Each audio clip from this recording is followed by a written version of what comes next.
ಒಂದ್ ಹೇಳ ಸರ್ ಒಂದು ಸಿಂಪಲ್ ಹೇಳ ಸರ್, ರೈತರ ಆತ್ಮಹತ್ಯೆ ಕ್ಲಿಯರ್ ಆಗಿ ಹೇಳ ಸರ್.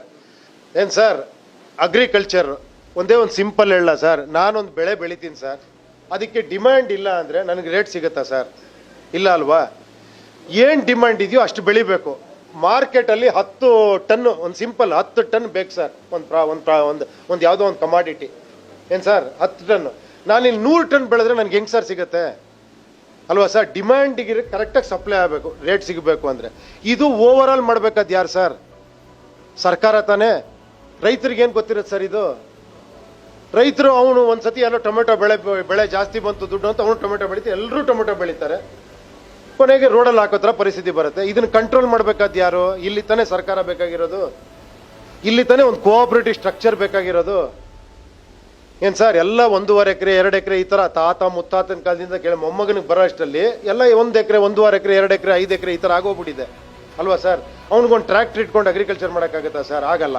ಸೊ ಒಂದು ಕೋಆಪರೇಟಿವ್ ಸ್ಟ್ರಕ್ಚರ್ ಮಾಡಿ ಅವ್ರನ್ನೆಲ್ಲ ತಂದು ಒಂದು ಕಡೆ ಟ್ರ್ಯಾಕ್ಟರ್ಸ್ಗಳು 5-10 ಟ್ರ್ಯಾಕ್ಟರ್ ಒಂದು ಊರಿಗೆ ಇಟ್ಟರೆ ಎಲ್ಲರೂ ಯೂಸ್ ಮಾಡ್ತಾರೆ ಅದನ್ನು. ಅಲ್ಲೊಂದು ಜಾಬ್ ಕ್ರಿಯೇಷನ್ ಆಗುತ್ತೆ, ಎಲ್ರಿಗೂ ಹೆಲ್ಪ್ ಆಗುತ್ತೆ.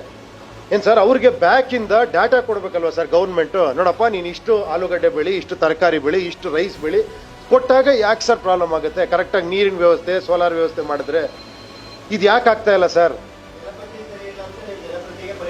ಅಲ್ಲ ಸರ್, ನೀವು ರಾಜಕೀಯ, ಒಂದು ನಿಮಿಷ, ರಾಜಕೀಯನ ಹಳ್ಳಿ ಮನೆ ನುಗ್ಸಿದ್ದೀರ ನೀವು. ಒಂದು ಮನೆಯಲ್ಲಿ 3 ಪಾರ್ಟಿ ಇದಾವೆ, ಒಂದು ಮನೇಲಿ 3 ಪಾರ್ಟಿ ಇರೋ ಥರ ಆದಾಗ ಏನಾಗತ್ತೆ ಸರ್?